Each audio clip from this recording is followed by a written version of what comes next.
Welcome to another episode of One Idea Away, where we're committed to living more fully, deeply, and consciously. Why? Because when we do, we're calmer, we're clearer, we're more connected, more joyful, and much more alive. On this show, we bring you stories of those that are figuring it out just like us, as well as experts who can shed light on the hows and the whys all of this stuff works. So I want to thank you all for tuning in and sharing and reviewing our show. If you haven't done so yet, please drop us a review. Also, subscribe to the podcast on our feed, whether it's on iTunes or whatever app you happen to be using. And if there's something that stands out in the show, do us a favor. If it makes you think of somebody, share it along, because this show is meant to get the conversation started, not just to drop in for a little inspiration. So with that, let's turn to this week's episode. Today's episode is sponsored by, well, us, One Idea Away, and very specifically by the 10 Days to Connection Challenge. You see, we ran this really interesting experience for our community in a slightly smaller way to bring people into greater connection with themselves, to clear away the mental clutter, to detox their hearts so they could be more open and free with the experience of life that they were having. And it went amazing. We received such incredible feedback about how wonderful this process was and how freeing it was for people to really connect to life in a deeper way and move past all the stress and the chatter and all the things that distract us on a day-to-day type of basis that ultimately disconnect us from who we truly are and the life that we love. And so this 10 Days Connection Challenge is meant to help you clear that clutter, that mental chatter that keeps you from connecting to that happier life. It helps you to create the space that you deserve to simply take a breath, to uncover what makes you happy, and to let go of anything that isn't working. You get to detox your mind, detox your heart, and connect to that life that you wish to experience, and learn how to bring it out more in you and in everything that you experience on a day in and day out basis. It's just 5 to 10 minutes a day for a week and a half, and it's one of the most beneficial things you can do for yourself to create that space that you need to connect to the life that's waiting for you. Just go over to oneideaway.com/connect. That's oneideaway.com/connect. And I look forward to joining you there.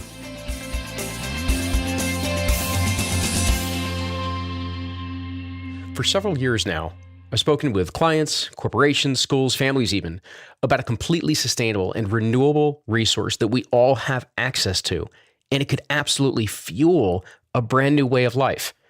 It's readily available. It's often used, but not so effectively. That amazing resource that we all have access to, it's called conversation. It has the power to build understanding, to create connection, to inspire and motivate us and bring us to new heights. Or, as we unfortunately probably know a little too well right now, it can divide. It can escalate conflict and leave us more separated than ever. So what do? How do we once again have conversations that matter? Well, we reach out to somebody who wrote the book on it. Celeste Headlee is an award-winning journalist, professional speaker, and author of Herd Mentality and We Need to Talk: How to Have Conversations That Matter. In her 20-year career in public radio, she's been the executive producer of On Second Thought at Georgia Public Radio. She's anchored programs including Tell Me More, Talk of the Nation, All Things Considered, and Weekend Edition. She's also served as a co-host of the national morning news show The Takeaway from PRI and WNYC, and anchored presidential coverage in 2012 for the PBS World Channel, as well as Celeste TEDx Talk, sharing 10 ways to have a better conversation. Now has over 16 million total views to date, and honestly, it's one of the things that brings her here today and brought her to my full attention on this topic. And with that, Celeste, I want to thank you so much for joining us here on One Idea Away. Thanks for a great introduction. Thanks. You know, it's funny because I was debating on how to kind of open up this line of question and opening up the conversation that we're going to have today, because part of me, I want to get into your background. I think you've got kind of a unique path and unique angle on this. And then there's kind of the bigger side of it as well. And that's where I guess maybe we're going to jump into things today, is just that really simple question to answer of how did we get here? I mean, in terms of when we look at what's going on, the divisiveness that's out there, the civility that seems to be lacking in public discourse, all the different challenges and divide that seems to be going on, what are just some of the things that you see going on that have contributed to where we are, which seems like a breakdown in conversation and communication? You know, I think The easy answer is to blame technology, and Right. technology has a lot to do with where we are. But I would say that we can actually see the roots of our current situation much further back, because Yeah. as soon as it became polite to not talk about things that might cause an argument, as soon as it Mhm. became okay to just leave things completely unsaid because it might be difficult, we kind of started this whole trajectory, because that's when we began isolating ourselves and only talking about things like politics or religion or sex with people that we knew would agree with us. Yeah. Now, then you get technology, which makes it so much easier to isolate yourself, so much easier to unfriend people. But it does a couple other things as well. First of all, we all think that texting and posting on social media, we think that's actual social connection. And scientifically and emotionally, it just is not. And so the time that we're investing into these quote unquote relationships on social media, we're taking that away from actual face-to-face and voice-to-voice relationships, and that's causing a real problem. I'm sure you've seen Hmm. the statistics on the Yeah. epidemic of loneliness. So yes, it is partly technology, but that's not the real answer. So, Celeste, I think actually what was really interesting there is I agree that technology at this point has largely just maybe exacerbated what was this underlying issue. And going back to the core of what you were saying, which was really around it's when we decided that it was polite to avoid these difficult conversations that maybe we started to see this divergence in really truly communicating. And I guess I'm just curious of where do we start to go now? Like, how do we begin to address this idea that maybe we need to get past the idea that politeness is what we're after and instead really start to talk again? It's difficult because I think a lot of this began with globalization Mm, back in the 70s, 80s, and 90s, when that really became widespread. And the reason I say that is because for the vast majority of human history, for most of the time there have been humans on this planet, we've only really had to deal with maybe 60 to 100 people at a time, right? Like yeah. that's the largest number for most people that they had to maintain relationships with. And when that started expanding to include the world, we didn't react all that well. And it's not surprising to me, because diversity, while it makes us better, diversity makes us better thinkers, better cognitively, better problem solvers, but we don't like it. Mm, yeah. We don't enjoy it. So I think that's where you have to start looking for solutions, is understanding that consensus is not the goal. Mhm. You're not going to reach consensus. And therefore, you have to start embracing diversity, not just diversity of demographics and race and gender, et cetera, but cognitive diversity, and understanding that conversations are not about reaching consensus and agreement and liking each other. Conversations are about learning from one another. And in order to learn from someone else, they need to have different perspectives and experiences, and often different opinions. Yeah. Okay. So to understand all the things that you're starting to share in terms of some of the history that's there, looking at the effect of globalization, recognizing the consensus is not that, especially when we're talking about the number of people we're now in contact with. To do that, you must have a huge educational background in specifically this topic, right? Yeah, I mean, this has been my yes, this has been my area of research for quite some time. So obviously I know your background. You went to school for for a degree in music and are a professional opera singer. So how Correct. how does how does one go from that trajectory onto the airwaves to then understanding what you now understand of this challenge we face when it comes to conversation? Well, I do think that musicians are one of the only professions that get actual training in listening. Mm, Very few people ever are trained to listen, which is unfortunate because humans talk quite naturally, but we struggle to listen. That's not a technological thing. That's not a cultural thing. That's just a species thing. We're not the best listeners. And if you've had a baby or if you've been around a baby, you know this by instinct. Like, we're not born knowing how to listen. So musicians are actually trained to listen. So that's kind of the first step. And then I got into radio because I was hired as a classical music host. mm, And then I started doing reporting, and they started training me to do reporting. And the reason I got here is because I had to then do all of my journalistic training while I was on the job. Right. So I started going to all these fellowships and workshops and reading everything I could get my hands on. And I started realizing that what I really needed to learn, both as a reporter and as a host, was how to have better conversations. Because an interview is just, you know this, is just a structured, time-limited conversation. Right. Yeah. So I know it was a few years ago. You get approached then by the organizers of the TEDx events down in Augusta, correct? It was Augusta, right? Yeah, it went Augusta first. Yep. Right, and I thought it was really interesting because they asked you that in sort of preparing for it and in thinking of it, they asked you the question of what is something that really bothers you, and then consider how you could change it, and that would then create the talk. And I'm just kind of curious why. In what way or what was it that came about where you just knew that conversation was the real pressing issue that you wanted to cover? Yeah, so that was the prompt I got in Augusta, and I did a talk on finding the right job for you, right? And then I was approached really quickly after that by Savannah, and I used the same prompt. And quite honestly, I thought it would be boring to everyone but me. I was really passionate about it, but I didn't think anybody else would be.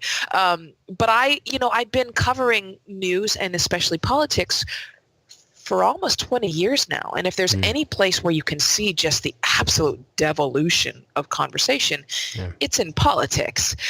Politicians used to disagree on the House floor and then go to each other's kids' birthday parties and go out to dinner together and chat over lunch. They do not do that anymore. Conversation has died. Bipartisan conversation has died, I should say. Right. They don't hang out with each other anymore. And when you see the effect, that's not just the politicians, they're the microcosm. But when you see the effect in our neighborhoods, you'll go to a place in the middle of the country, or frankly, even to New York, and you find people who are only surrounded by those who agree with them.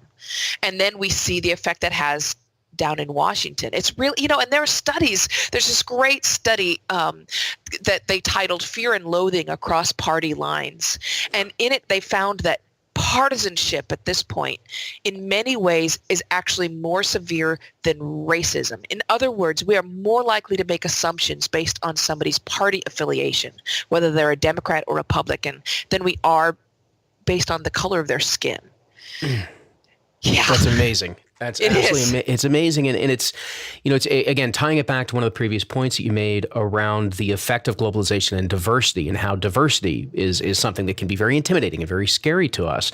It's amazing to think that this tool of conversation that was meant to be something that moved us forward, that brings us together in some way, has actually evoked such divisiveness and judgment of each other. We're simply for somebody expressing a view that I don't hold, that gives, it's kind of like that gives you the grounds to completely judge their moral character from that point forward.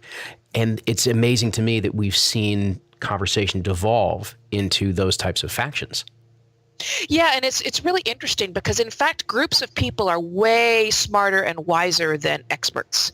In other words, if they have crowds solve problems, they are going to be more accurate in their final answer than the smartest and most experienced expert you find, except if those people have zero cognitive diversity, and so they've just become groupthink, right? Or an echo chamber. Then they make incredibly stupid decisions and stupid choices. That's when that happens. So you have to be very careful about how you use the wisdom of crowds, as it's called, because the crowds are only smart when they are diverse and independent in their thinking. Otherwise, you're going to really get into trouble. And in terms of conversations, if you are having conversations with lots of people, but all of them agree with you, basically, and all of them have the same sort of basic experiences, then you're not really learning anything. You're just reinforcing what you already believe. That's excellent. So number one is just to point everybody out, I wanted to come back to the thought of how you described getting better thinking from crowds. It's a fundamental kind of background in innovation is to be able to crowdsource in that type of regard. But you're talking about the importance of cognitive dissonance, because that is what that creative abrasion that gets created to have conversations that evoke learning, that evoke different perspective. That's where actual newness, new ideas are going to arise from. It's not just from hanging out with a group that gives us, parrots back to us what we already know. So I guess maybe if we pivot to then, where do we begin? Meaning, where do we begin to put this back together again so that we can change maybe more locally or intimately the conversation that one day will hopefully affect the larger discourses that are going on out there? I think you have to start really small. And the reason I say that is because if you have a bad experience in a conversation, you'd have to have like 10 great conversations to make up for the effect that bad one has, right? Mm. So if you leap into this by immediately, let's say you're a Trump supporter and you leap into this by starting conversations with Bernie Sanders supporters, right, you're going to have a bad time. And that's probably going to prevent you from trying it in the future. So I say start small. Start having actual conversations again with the people that you've been studiously ignoring for a few years, like your Uber driver, like the people on the subway, like your grocery store clerk. First of all, those kind of conversations are time limited. There's no danger that you're going to be in a situation where you can't get out of it, right? And if it's the grocery store clerk or your Starbucks barista, they're paid to be nice to you. There's no danger. So it's going to be short. It's going to be pleasant. And research shows that you're going to walk away from that not only with a mood boost, but having those conversations on a regular basis are going to make you live longer, less likely to have cardiac distress, all kinds of benefits from having those kind of conversations regularly. And then you can sort of move up into conversations that have a little bit more risk involved. Mm-hmm. But, the most important is to stop trying to change people's minds, because that's where the arguments and the frustration and the anger comes from. We're all out there debating everybody and trying to convince someone that they're wrong. If you let go of that, you are going to have such better conversations. Just understand that you're not going to be able to change anybody's minds. There's just no research from any neuroscientists or cognitive research scientists that shows that you're going to change someone's mind over the course of a conversation. So let it go. It's frustrating you and angering you, and instead go into these conversations to learn from the other person, which is something that you can do every single time that you talk to somebody, and then you'll actually get those emotional benefits.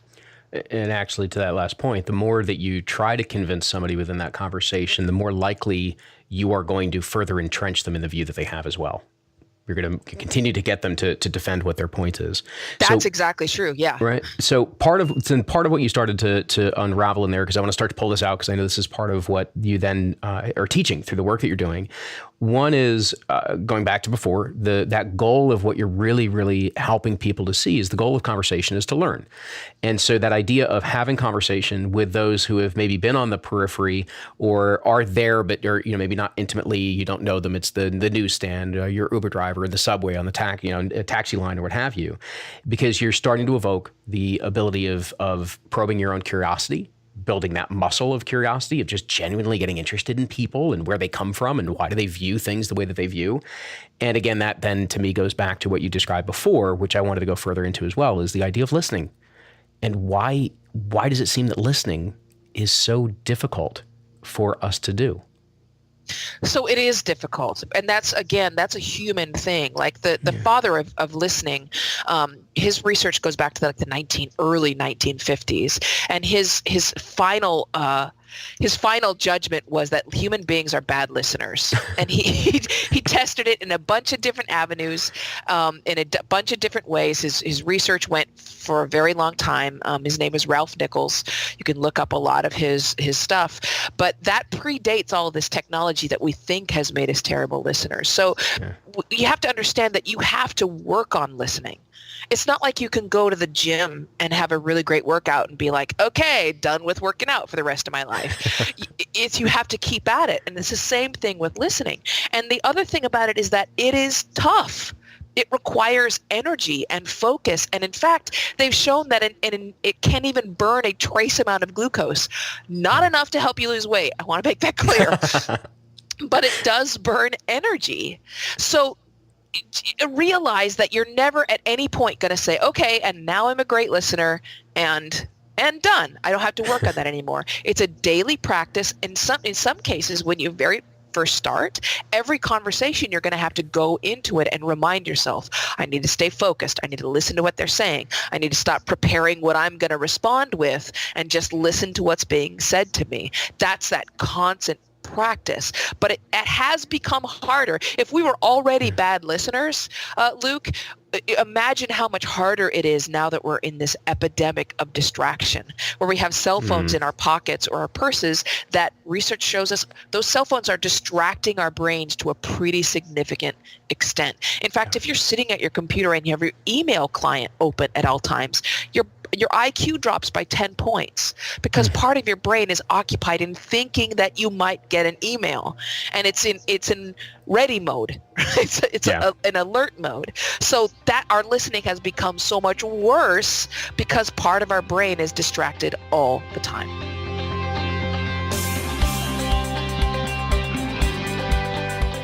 How much do you think you would benefit from clearing your mind of just some of that mental chatter and clutter that goes on all day long? How much do you think you would benefit to just kind of de-stress, detox your heart just a little bit so that you could feel a little bit more freely and openly once again? Well, this is at the heart of an experience that we just ran for the One Idea Away community very recently, and we received this wonderful feedback of how amazing and opening and freeing this whole process was. And now we're ready to roll it out to everyone and to roll it out for free, meaning this is something that is completely free for you to participate on because we feel really strongly about you doing this, about you connecting to this. You see, it's called the 10 Days to Connection Challenge. It's an experience that's designed to help you clear your mind of all of that mental clutter that keeps you from truly connecting to a happier life. It also creates the space that you deserve to simply take that breath, to uncover what really makes you happy and let go of things that just simply aren't working. You detox your mind, you detox your heart while connecting more to the life that you wish to experience and learn more about how to bring it out in you. It's just 5 to 10 minutes a day for a week and a half. It's one of the most beneficial things that you can do for yourself. You'll create the space you need to connect more deeply to life. All you got to do is go over to oneideaaway.com/connect. That's oneideaaway.com/connect to jump into one of the next 10 Days to Connection challenges. Do me a favor, please jump in as soon as you can. Take full advantage of this and join the community that goes along with it, because we kind of cheer each other on and champion each other on as we go through this whole process. So you're going to enjoy this. Sign up today. I look forward to, well, connecting with you there.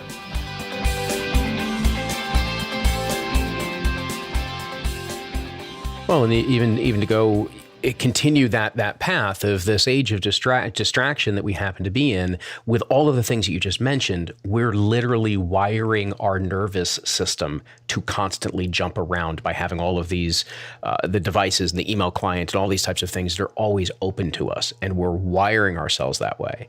I want to step back for a second though, because what you also, as you talk through part of listening and you talk about training for it, what I heard in there was a little bit of the coupling of, okay, here's a little bit of the bad habits, but then here's what you can do about it. And where you first started was that we talked about distraction and the need then to prepare yourself to be attentive to what's going on. So I was hoping you could go a little bit further into what are some of those other kind of signs or symptoms where we need to refocus a little bit to listen more deeply.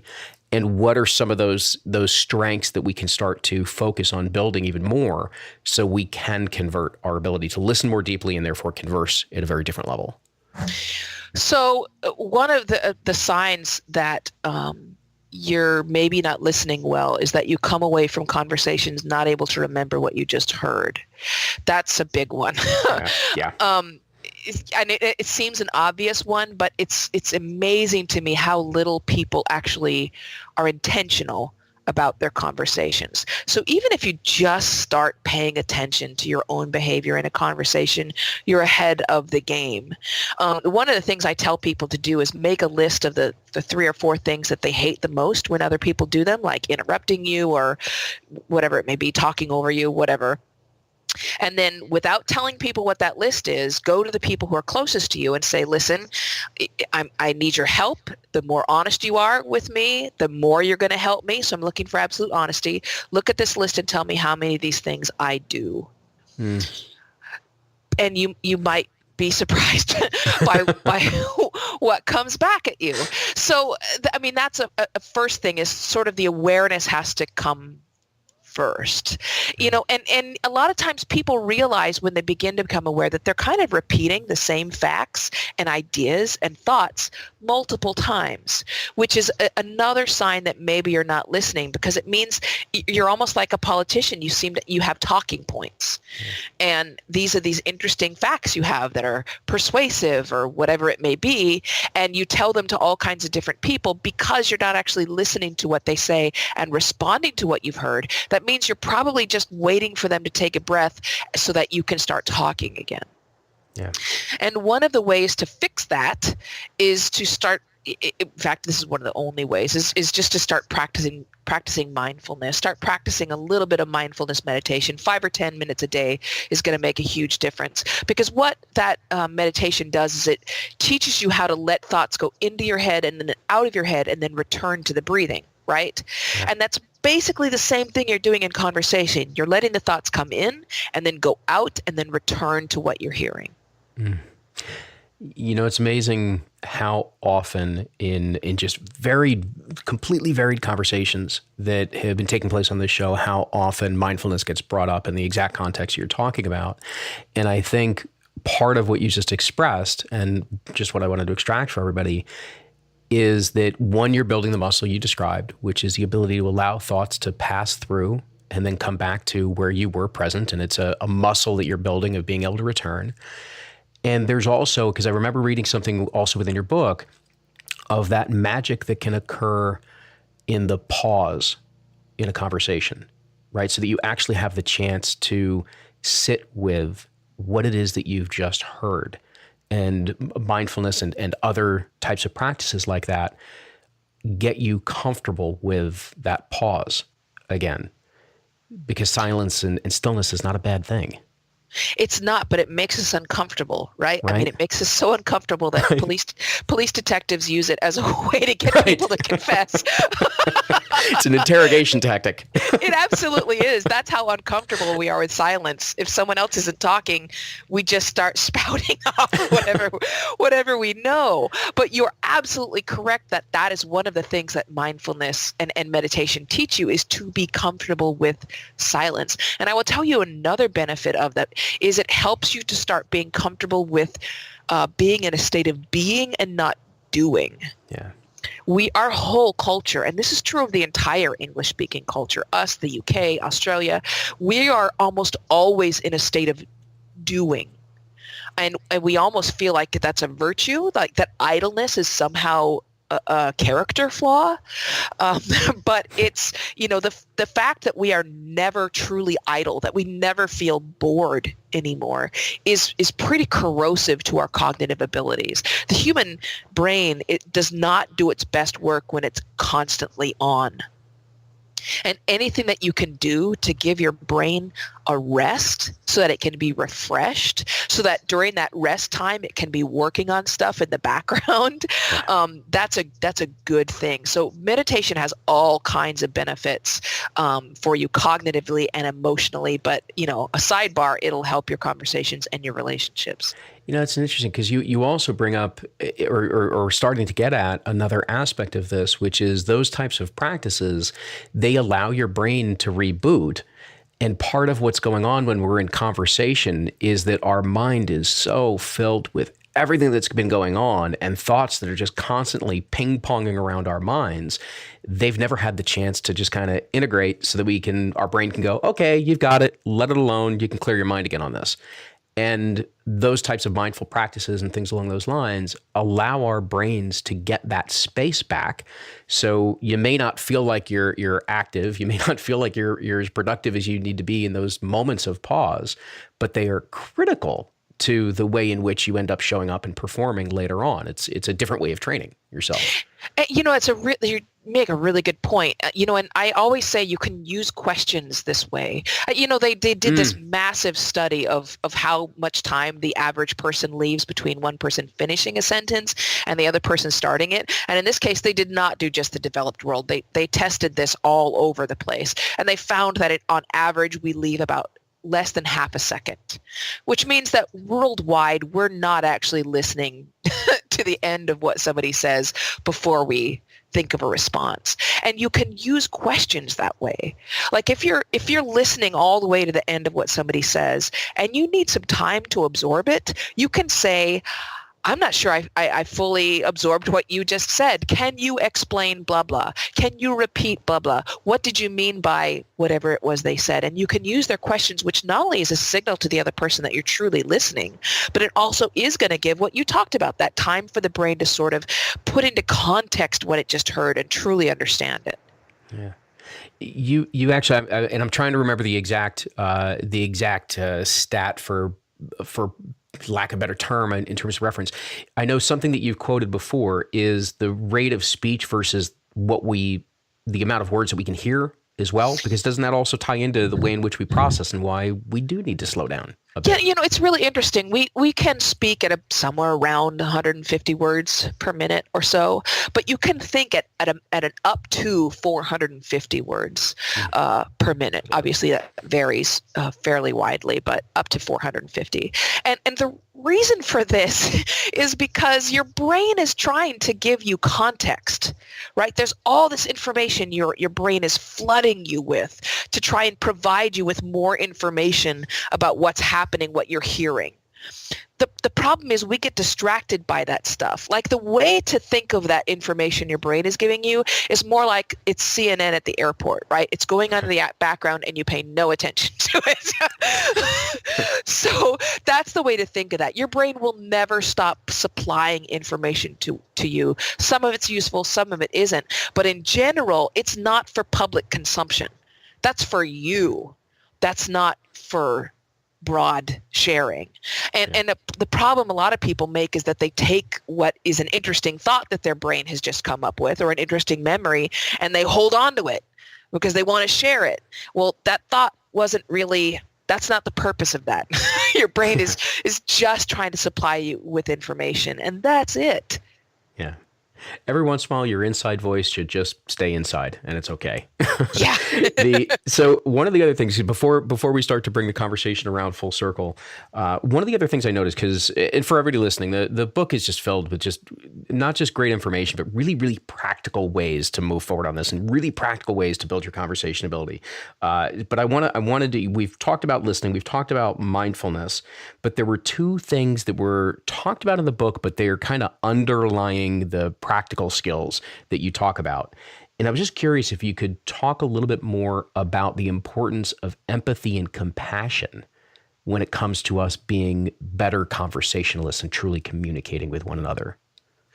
Yeah, so empathy is the feeling that you can accurately sense or feel someone else's emotions and their situation, and you can reflect it back at them. In other words, that I can say, you can say to someone else, oh, you seem to be stressed out, you seem to be sad, in which case I've not only sensed that, but I've been able to accurately describe it, right? So that's empathy. And when you put that into action, it becomes compassion. Compassion is like active empathy in a way. And listening is so hard that I think of truly listening to somebody as an act of compassion. That's what it requires. It's an effort. And the amazing thing is that, I'm always surprised by the number of people who don't take empathy seriously, who think it's like something you should have learned while watching Sesame Street, and then now we're on to grown-up stuff. Empathy is algebra that makes our species work, right? Like, we are not all that impressive of a species. We're not the fastest. We're not the strongest. We're not the most dangerous in a number of ways. And new research is showing us we may not be the smartest. We're certainly not the most rational, right? We make emotional decisions and not rational decisions constantly. But the thing that the thing that we have as a superpower is our communication and cooperation, right? It means that you're not just messing with one human being. You're usually messing with more.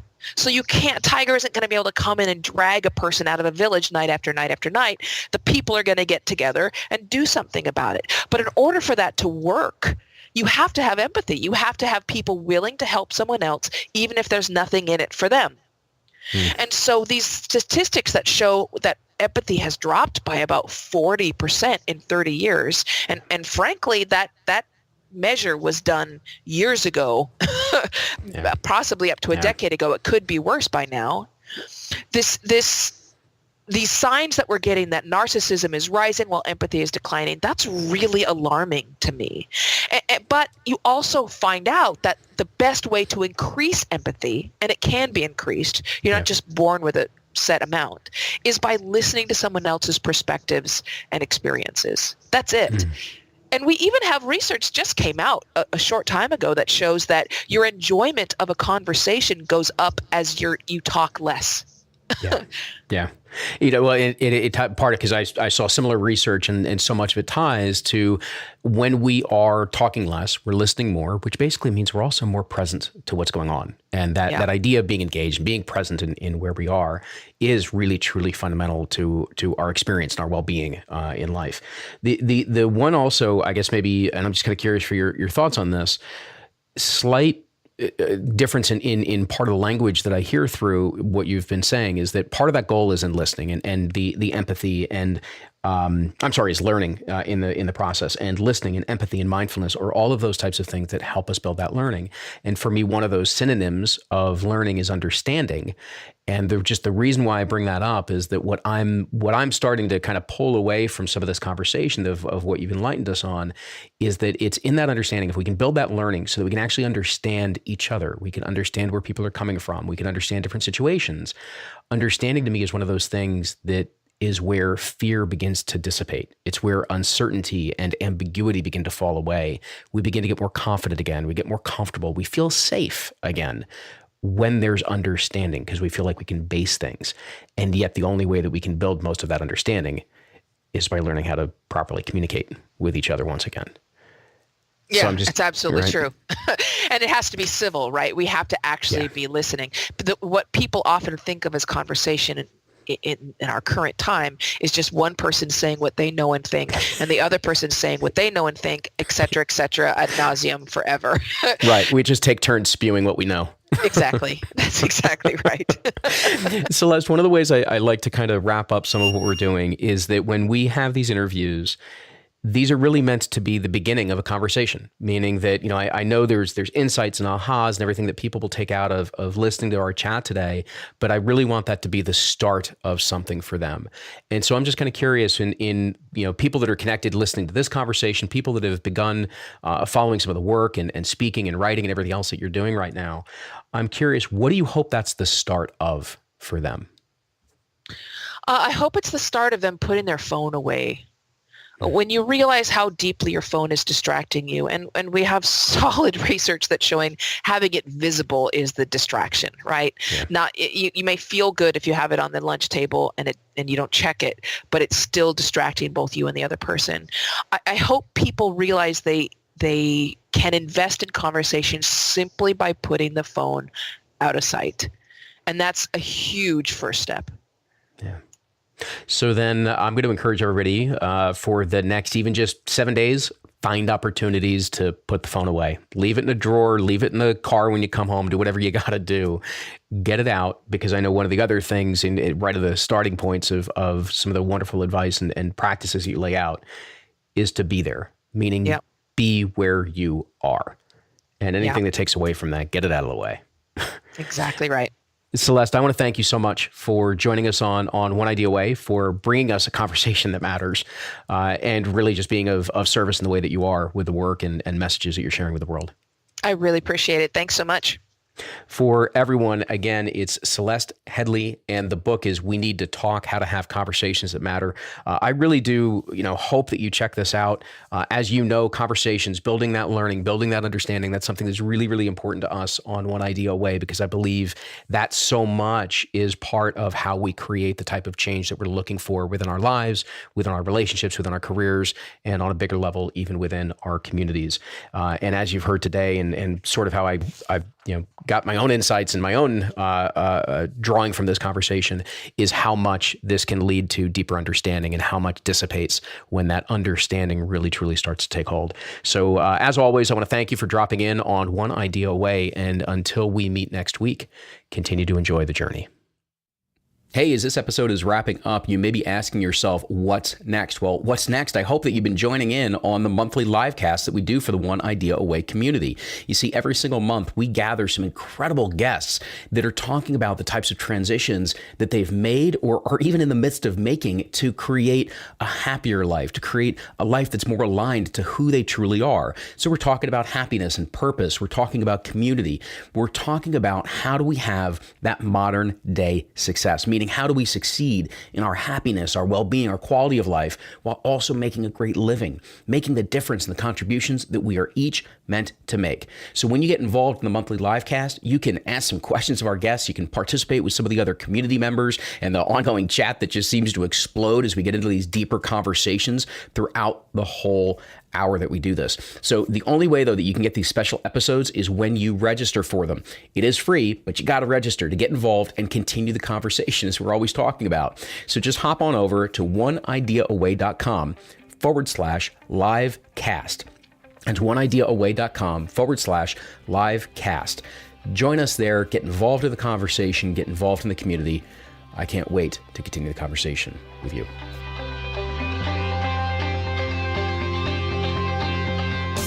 Thanks for listening to today's episode.